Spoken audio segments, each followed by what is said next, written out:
Assalamualaikum warahmatullahi wabarakatuh. Jumpa lagi dengan saya Rafida Mulyani, calon guru penggerak Angkatan 4 Kota Padang, Provinsi Sumatera Barat. Pada video saya kali ini, saya akan menampilkan modul 2.3.A.4.2, eksplorasi konsep komunikasi yang memberdayakan. Fasilitator saya yaitu Dr. Mulida Hadrina Harjanti, pembimbing praktek Fitriyanti Anas SPD. Pada modul ini kita diberi 15 pertanyaan, yaitu pertanyaan nomor 1. Apakah gaya komunikasi Anda? Mengapa Anda berpikir demikian? Jawaban saya, terkadang agresif dan terkadang pasif. Ada waktunya untuk mendengarkan dan ada waktunya untuk menyuarakan aspirasi dengan lantang. Tetapi kecenderungan untuk mendengar itu lebih banyak, hanya akan bersuara jika sudah sangat perlu untuk beraspirasi, dan lebih suka mengikuti jalan orang lain jika dirasa itu benar. 2. Langkah-langkah yang perlu dipelajari untuk menjadi komunikator yang asertif. Jawaban saya, 1. Kenali gaya komunikasi kita. Mengenal gaya komunikasi kita merupakan langkah awal menjadi komunikator yang asertif. Jika kita lebih cenderung agresif, untuk mencoba merubah kebiasaan berkomunikasi kita dengan memegang teguh kesepakatan dan belajar mendengarkan pendapat orang lain. Jika pasif, rubah dengan memperbaiki dan banyak berekspresi dan mulailah selalu menyuarakan apa yang dia pikirkan, tidak terus diam tetapi tetap tegas. 2. Merefleksikan diri jika sudah berpendapat, apakah pendapat kita membuat orang lain tersinggung dan apakah pendapat yang kita ungkapkan dapat mewakili harapan orang lain atau tidak. 3. Mimik wajah, bahasa tubuh dan gaya bicara harus mulai diperhatikan.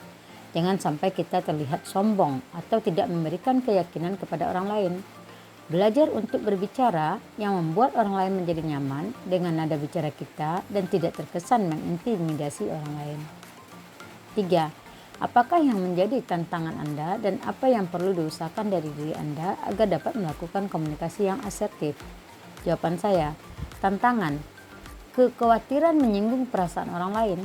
Ada pikiran jika pendapatnya dapat menyebabkan orang lain menjadi tidak nyaman.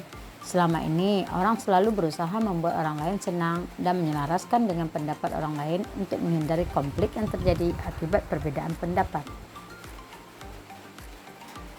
Yang perlu saya usahakan adalah komunikasi asertif akan terwujud seseorang selalu menjunjung tinggi kejujuran dalam dirinya. Kejujuran akan menuntun orang untuk memahami apa yang orang lain pikirkan dan merasakan apa yang orang lain rasakan. Kejujuran memunculkan rasa hormat kepada orang lain dan empati terhadap lawan bicara. 4. Setelah mempelajari bagian ini, apa pemahaman Anda mengenai makna dari membangun sebuah komunikasi asertif dengan murid? Jawaban saya, untuk membantu guru dalam berkomunikasi, dalam mengungkapkan dan berekspresi terhadap keinginan, kebutuhan, harapan dan perasaan dengan tetap menjaga hubungan dengan murid. Guru dan murid dalam melakukan komunikasi asertif berarti telah menanamkan dan membudayakan rasa hormat menghormati, saling menghargai. Komunikasi asertif membentuk pribadi guru dan murid yang tegas. Kapan mereka bisa berkata ya dan kapan harus menyuarakan tidak. 5. Apa dampak yang bisa Anda rasakan? Dampak yang bisa saya rasakan adalah 1. Terbebas dari konflik baik sebagai konflik internal, yaitu terhindar dari berkecamuknya intimidasi dan konflik yang ada pada diri saya sendiri, ataupun konflik eksternal dengan lingkungan sekitar. 2. Kepercayaan diri pun akan lebih meningkat. Komunikator asertif akan berani berekspresi dengan lantang berdasarkan pemikiran yang matang. 3. Tidak bertumpuknya beban pikiran yang dapat menimbulkan stres. Komunikator asertif akan terbiasa untuk menyuarakan pemikiran-pemikirannya tanpa terpengaruh dengan kicauan suara sumbang yang akan menjatuhkan dirinya dan meminimalisir intimidasi orang lain. 6. Apa yang Anda tangkap dari kutipan ini? Ceritakan pemahaman Anda dengan bahasa Anda sendiri. Yang saya tangkap adalah Komunikasi yang jelas menjadi salah satu kunci terciptanya kesuksesan baik dalam pekerjaan kita sebagai guru maupun dalam proses pembelajaran. Komunikasi yang jelas dari murid ke guru atau sebaliknya dari guru ke murid. Keberhasilan proses pembelajaran berawal dari komunikasi yang jelas dan dapat dipahami oleh murid. Sebaiknya, murid akan tersesat dan salah memahami konsep akibat dari ketidakjelasan guru dalam berkomunikasi. Maka sangat penting apapun kesulitan haruslah dikomunikasikan. Meminta masukan terhadap orang-orang kompeten, apakah yang akan disampaikan sesuai dengan maksud ataukah tidak.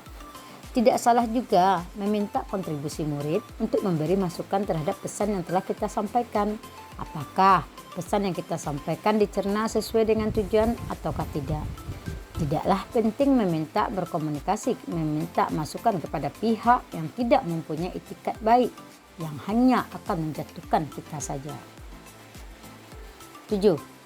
Setelah menonton video, mendengarkan aktif, apa yang Anda tangkap mengenai arti kata mendengarkan atau listening?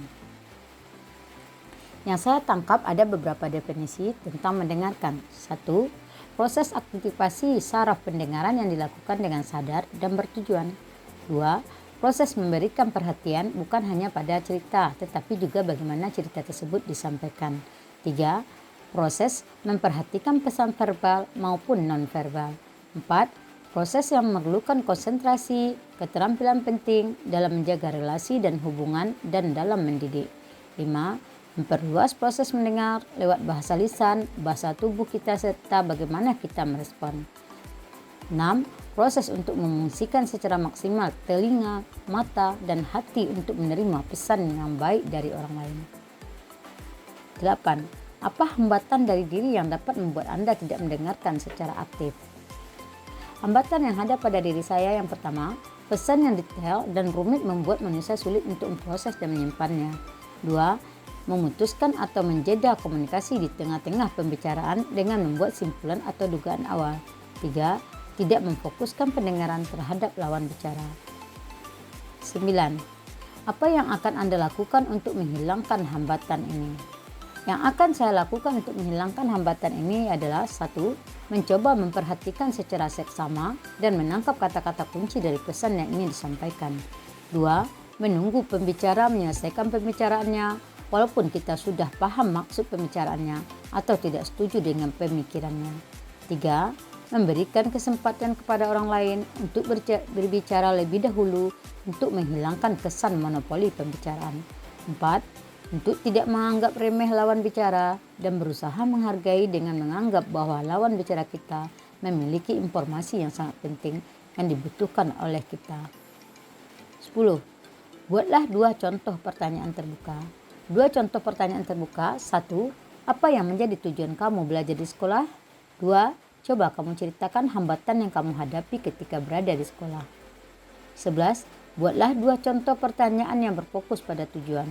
Contoh pertanyaan yang berfokus pada tujuan. 1.